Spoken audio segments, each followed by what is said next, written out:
למה אנשים נתקעים בתחושה הזו של הניתוק ריחוף שנקראת בשפה המקצועית דה-פרסונליזציה ודה-ריאליזציה הרבה זמן? למה הם נתקעים בתחושה הזאת במשך חודשים ואפילו שנים? מה גורם לזה? הרבה אנשים חוששים להתקע גם הם בתחושה הזאת. הם קראו כל מיני פוסטים בפורומים או ברשתות החברתיות על אנשים שחווים את זה כבר שנים, והם ממש חוששים שגם הם יחוו את זה למשך שנים. אז מה גורם לזה לקרות? ואיך תדעו שגם לכם זה לא יקרה? בואו נעשה פתיח קצר ונתחיל.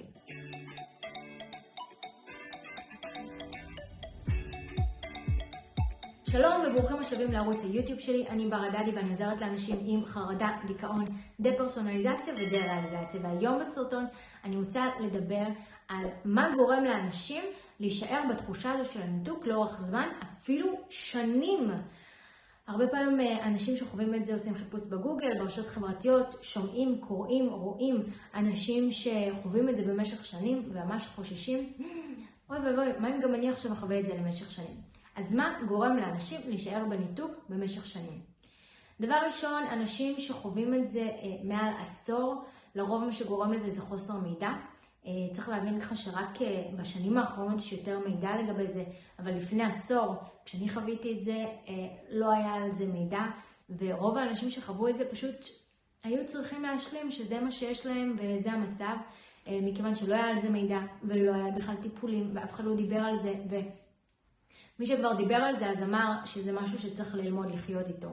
אז ככה יש הרבה אנשים שחווים את זה המון שנים, בגלל שהם בטוחים שאין לזה טיפול והמידע שגוי, והם מאמינים שאין לזה טיפול, ולכן גם היום כשהם הולכים לטיפולים, הם מאמינים שאין לזה טיפול, ולכן הם כל הזמן יהיו בהתנגדות. דיברתי על זה בסרטון אחר שלי, שברגע שאנחנו לא מאמינים לטיפול, אנחנו נמצאים בהתנגדות, ולכן מאוד חשוב כן להאמין שהטיפול יעזור, כי אז ברגע שאני אאמין שהטיפול יעזור, אני אהיה במוטיבציה, ואני אהיה אקטיבית בתהליך טיפול שלי, ואני אהיה בתוך זה, ואני אהיה מחויבת, ואני אעשה, ואז גם אני אוכל להשיג תוצאות מאוד מהירות. אז דבר ראשון, אנשים שמאמינים שאין טיפול לבעיה שלהם, לא יהיה טיפול לבעיה שלהם, לא משנה גם אם ילכו למטפל הכי טוב, לטיפול הכי טוב, לא משנה מה הם יעשו, הם עדיין לא יגיעו לתוצאות, בגלל שהם לא מאמינים שיש לזה טיפול.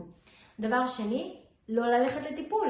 יצא לי כבר לשמוע להרבה אנשים שסובלים מזה שנים על גבי שנים, ופתאום מגיעים אליי לשיחת ייעוץ, והם כבר הרבה שנים בתחולה של הניתוק ומעולם לא הלכו לטיפול. למה לא הלכתי לטיפול?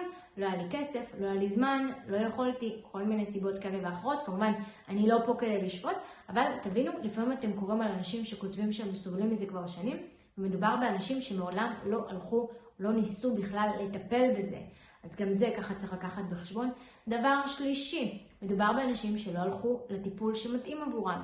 גם לפעמים אני פוגשת אנשים שכבר שנים סובלים מזה, והלכו להמון טיפולים.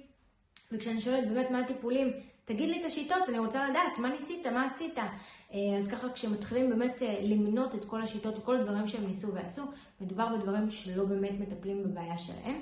צריך להבין שדה-פרסונליזציה, דה-ריאליזציה זו לא בעיה בפני עצמה, אלא זו תוצאה של בעיה אחרת, ואם אנחנו לא מטפלים בבעיה אחרת שיש מתחת לפני השטח, אנחנו לא נראה תוצאות. וכך לדוגמה הגיע אליי אדם שזה התחילו מקנאביס, ומדובר על חוויה טראומטית בשילוב של חרדה מאוד גדולה, והוא הלך לכל מיני טיפולים שהם יותר טיפולים רגשיים, שדיברו איתו על הילדות, וכל מיני טיפולים הוליסטיים שעושים כל מיני תנועות ונוגעים בגוף וכל מיני דברים כאלה, אך הוא לא קיבל שום מענה לחרדות ולמחשבות הטורדניות, כל מיני כלים שהוא יכול באמת להשתמש בהם כדי לקחת חזרה שליטה על המוח שלו, והוא לא טיפל בחוויה טראומטית הפעם הראשונה שהוא הרגיש מנותק, ולכן באמת הוא לא הרגיש שום הקלה מכל התהליכים. זאת אומרת, הוא כן הרגיש איזושהי הקלה, אבל הקלה זמנית שנמשכה ליום, יומיים, 3, ולאחר מכן שוב פעם זה חזר, מכיוון שבמהלך לדוגמה טיפולים שהיו יותר כלולים במדיטציה, הוא היה מאט את קצב פעילות המוח, וכמובן זה היה יוצר תחושה של רגיעה, מה שהיה עוזר לשחרר את תחושת הניתוק, אבל הבעיה עצמה לא נפתרה. זאת אומרת,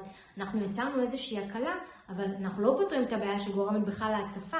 אז מה שקרה יום, יומיים, 3 אחרי, עוד פעם הייתה הצפה ועוד פעם היה תחושה של ניתוק, ולכן כמה שנים שבן אדם סובל מניתוק וככה הולך להמון טיפולים ומבזבז מלא כסף ולא רואה תוצאות, לא מדובר בבעיה שהיא לא פתירה, אלא מדובר בטיפולים שלא תואמים את הבעיה. בנוסף, לכל אדם זה נובע ממקום אחר, יש סיבה אחרת, ולכן טיפול שעזר לאדם אחד לא בהכרח יעזור לאדם אחר.